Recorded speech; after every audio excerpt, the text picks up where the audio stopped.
Hello and welcome to the European Resilience Initiative Center video podcast. Today our guest is Nigel Gould-Davies, who is a senior fellow for Russia and Eurasia at IISS, and he served 10 years as a diplomat at the Foreign Office, in particular as a head of economic section at the British Embassy in Moscow, Russia, and as ambassador to Belarus. Welcome, Nigel.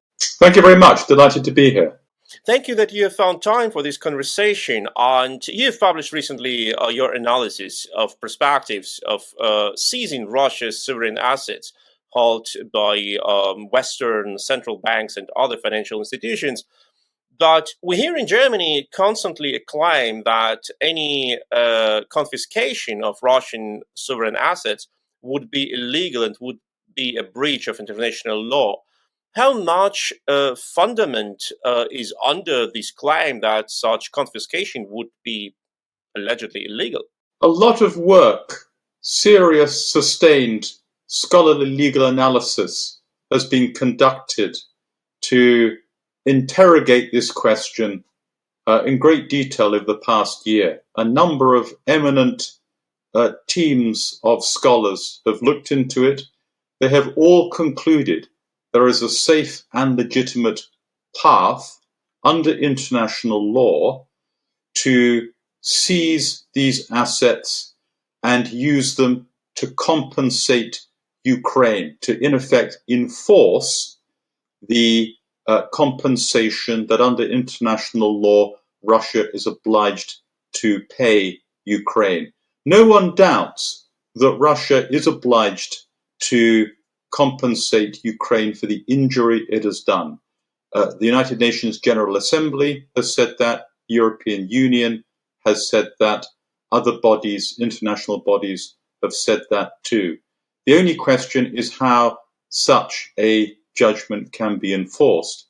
And under the doctrine of state countermeasure, it's quite clear that asset seizure would be a legitimate way to do that. And it's really important to emphasize that there is no new principle that needs to be sort of broached or introduced in order to do this. The doctrine of state countermeasure is an established principle under international law, and indeed there are precedents, recent ones, in Iraq and Afghanistan for state assets to be used in just such a way.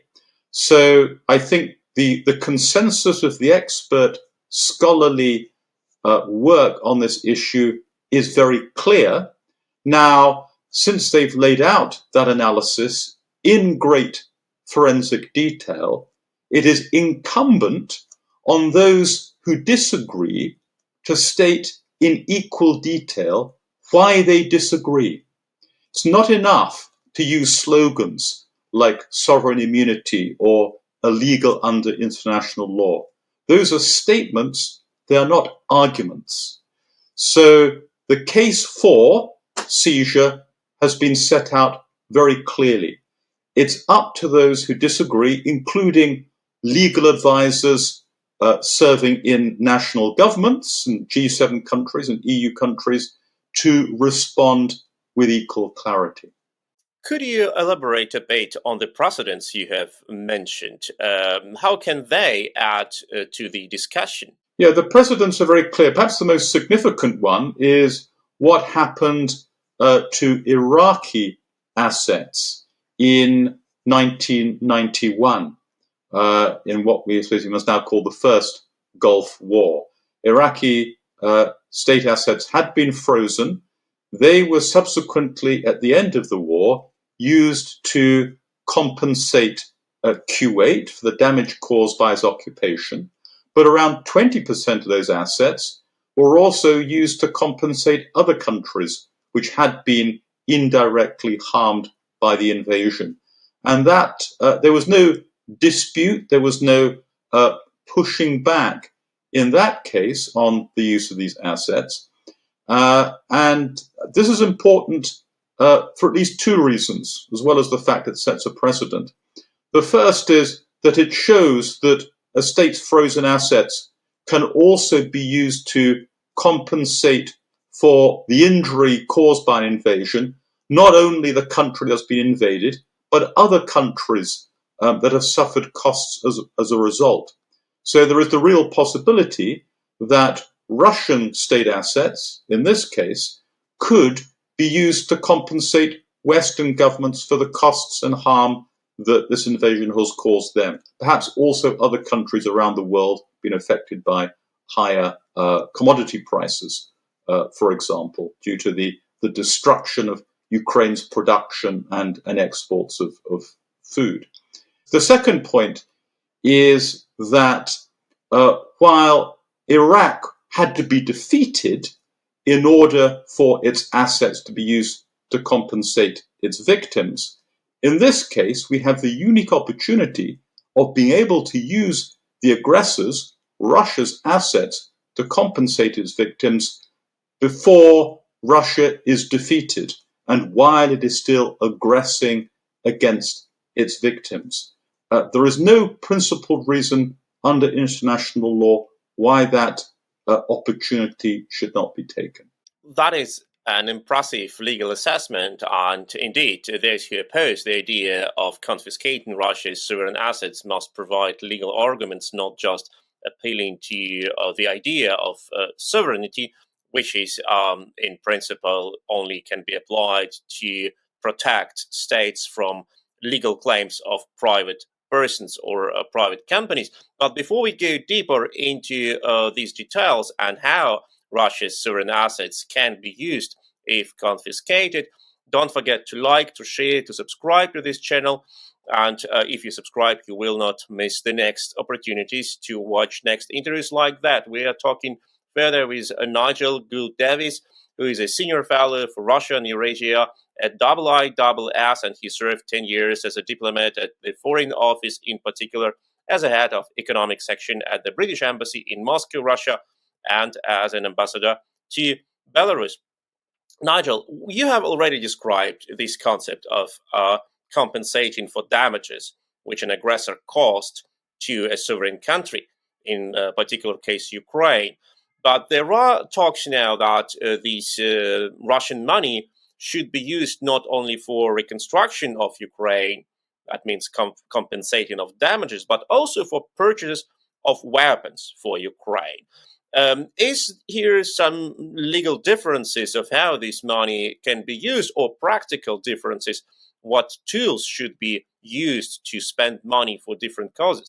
There is no principled problem in providing support and help for Ukraine with Russian state assets that have been seized from Russia and given to Ukraine before the war is over. It would be a mistake to think that this money could only legitimately be used in a post-war scenario to support the reconstruction of peacetime Ukraine. The urgent need is to create the conditions that make the reconstruction of Ukraine possible. And that means an end to the war on terms that are acceptable to Ukraine and ensure the survival and future security of Ukraine. Now, the specific question of how this money would be channeled to Ukraine is an important question, of course, but it's a second order question. It's a technical question rather than a principled and legal question. It's a question that arises when any country is trying to support Ukraine with its own assets or its own channels of funding or support, or if the IMF, for example, is providing loans to Russia. So there would have to be a mechanism, of course, to make sure that repurposed Russian assets would be used in an effective way, that they'd be provided at the appropriate rate and in the appropriate ways to Ukraine. No one is suggesting for a moment that the full amount of seized assets would be provided to Ukraine immediately. Absolutely not. Need to be monitored, and all of that mechanisms would be would need to be set up. But that's a secondary issue. That's a matter of, as it were, plumbing rather than principle. But no, to answer the essence of your question, there's no reason why these assets should not be used to help Ukraine defend itself from the aggressor and to prevent the aggressor accumulating further damage against Ukraine while the war continues to rage on. Are there any vehicles which should be created to help Ukraine to operate such huge amount of money? We're talking about $400 billion. That is the amount which is equivalent to a sum of all help which many Western countries have provided Ukraine within the last 3 years. It is a large sum, but the damage done to Ukraine is very large too, and there is every reason to believe that that total amount would not fully cover the damage that Russia has done to Ukraine. It is a large sum. Again, no one thinks that this money should all be provided in one go to Ukraine. It would be far too much to absorb. So yes, the proper sort of mechanisms and vehicles that need to be created.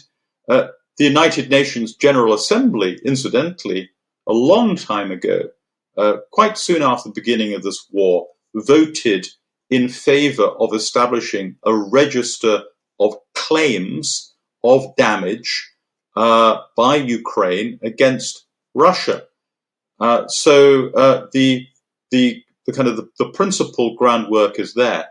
Again, it's a matter of plumbing. It's a matter of kind of technical efficiency, how that aid is delivered on what terms. But to go back to first principles, those who argue against the seizure of Russian assets to give to Ukraine do not argue that we don't have the right vehicle. They don't argue that we don't have the proper mechanism. That's not the grounds for their objections. The grounds for their objections are partly legal, that it can't be done under international law, and sometimes, and increasingly, you hear a second argument that not that we can't, but that we shouldn't, meaning there might be adverse economic and financial consequences that would be suffered by the economies that would carry out this action. There might be a tax on the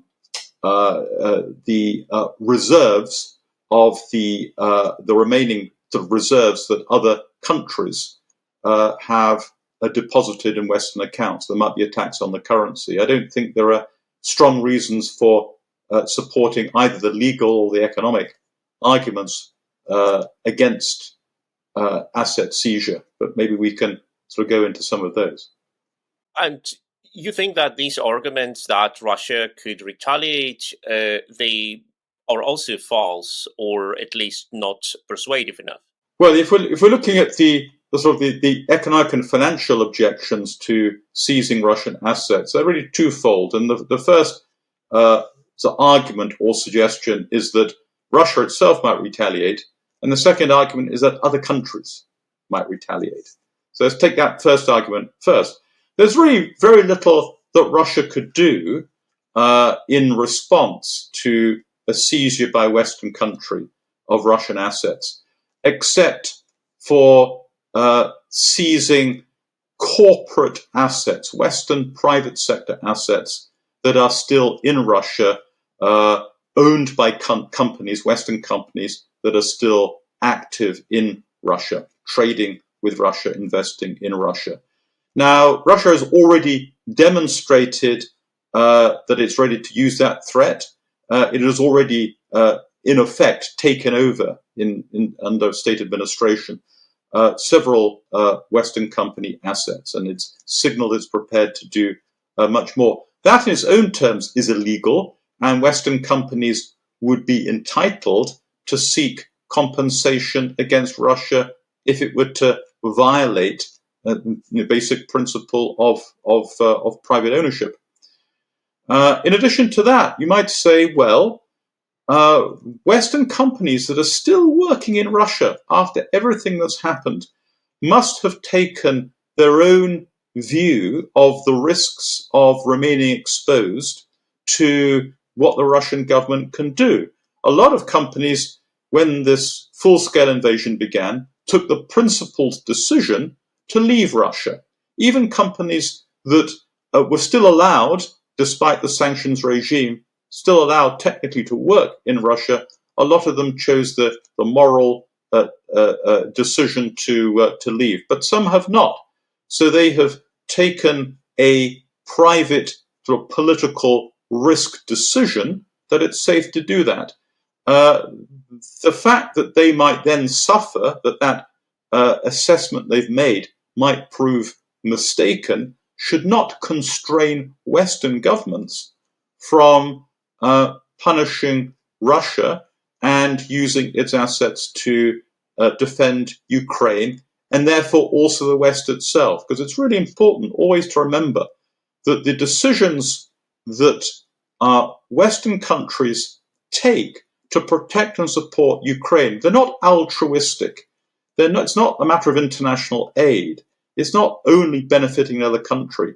The West defends and protects itself to the extent that it defends and protects Ukraine. Now, the second argument is that it's not Russia that could harm or punish the West in response to a Western seizure of Russian assets, but other countries. And we do know that a number of so-called surplus countries that generate balance of payment surpluses and need to deposit those surpluses abroad, the Gulf countries in particular, and also China, we know that they have privately been warning a number of Western capitals that if we go ahead and take Russia's assets and give them to Ukraine, they will withdraw their own deposits of hard currencies in Western countries and Western financial systems, and will cease to invest in Western government debt in the future. Now, one might regard that as a kind of blackmail, in effect. But again, that's not really a credible argument. There is nowhere else for these countries to move these assets. No safe and reliable alternative destinations to invest. These countries need our rule of law systems as safe and reliable places to deposit their assets.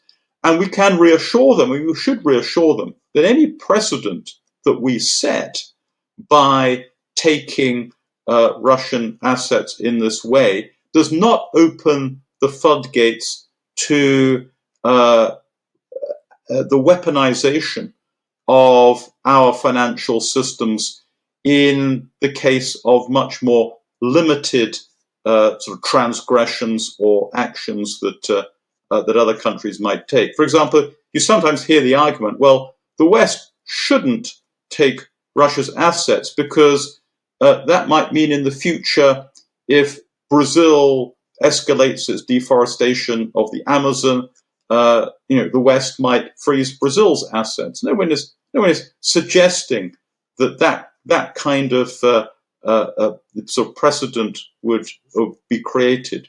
We are simply making the very clear argument that if a country violates the most fundamental basic norms of international order, the inviolability of sovereign states, then an aggressor in that case will face the threat that its sovereign assets will be taken.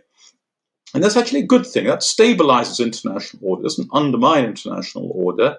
It shows other countries that we are prepared to use our financial strength, the security that our systems offer, to maintain and uphold the foundational principle of international order.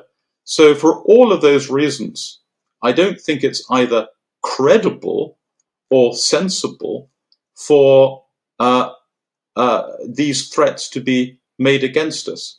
And I think the bluff should be called of those states which are threatening to withdraw their funds from our systems. There's really nowhere else for them to go. Indeed, and if you don't want your assets to be seized, just don't start the war of aggression. Just don't shell indiscriminately residential area of your neighbor country for over 2 years in a row, and don't kidnap hundreds of thousands of children, violating the UN Convention on Prevention of Genocide. So simple. We are talking to Nigel Gould-Davies, who is a senior fellow for Russia and Eurasia at IISS, and who served as a diplomat at the Foreign Office, United Kingdom, for over 10 years. Don't forget to like, to share, to subscribe to this channel so you don't miss such interviews in future. And Nigel, you worked as a head of economic section at the UK embassy in Moscow, Russia. And you know how Russians think, how they work. What do you think? How does this discussion in the West looks like being observed by the Russians? What do they think when they observe our discussion? And what are their strategies to minimize their risks? Yeah.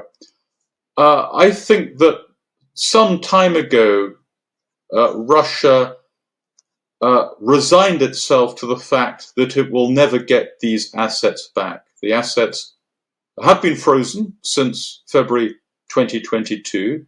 The G7's official position now is that these assets will not be returned to Russia until Russia compensates Ukraine for the damage it has done.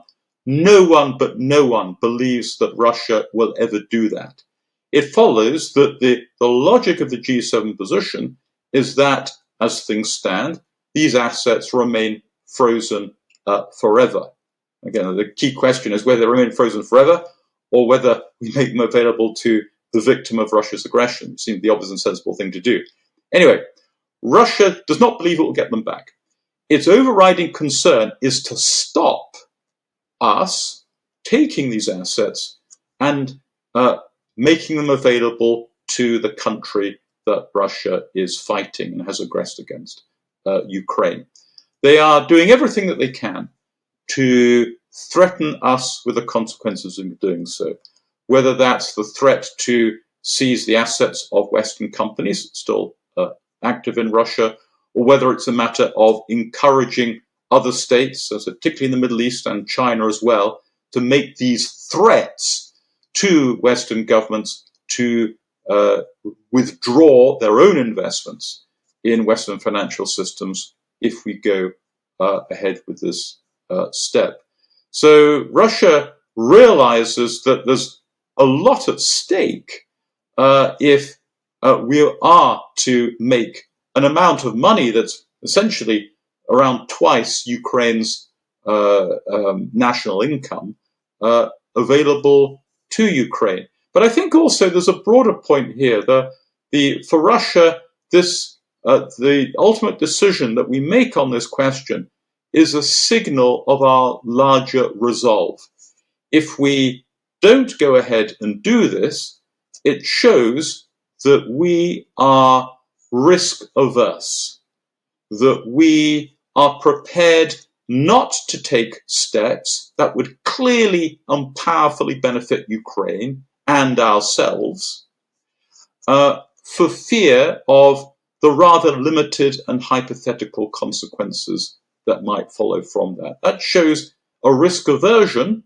It shows that we can be intimidated, and that's a signal that Russia and other adversaries of the West will take note of and exploit in the future. So as always, there's the international politics.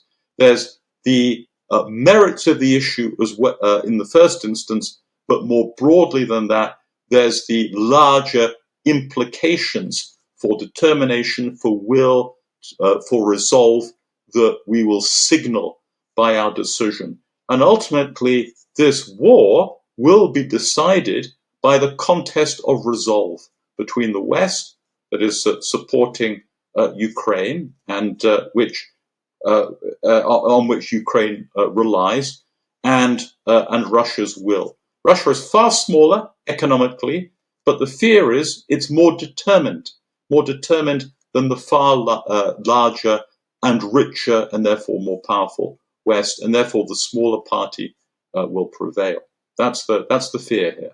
That also demonstrates that the Russia's interest and Russia's view of what about this fight is differs a lot from the discussion which we have, for example, here in Germany, in Berlin, or in other European or Western capitals, while in these capitals the discussion is about if it is legal or illegal to confiscate the money and what Russia will do if we act like this.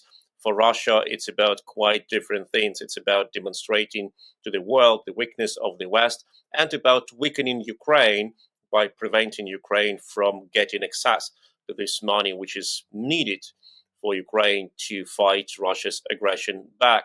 Thank you so much. It was Nigel Gould-Davies, who is a senior fellow for Russia and Eurasia at IISS. He served 10 years as a diplomat at the British Foreign Office, in particular as an ambassador in Belarus and as a head of economic section of the British Embassy in Moscow, Russia. Thank you so much, Nigel, for your insightful interview.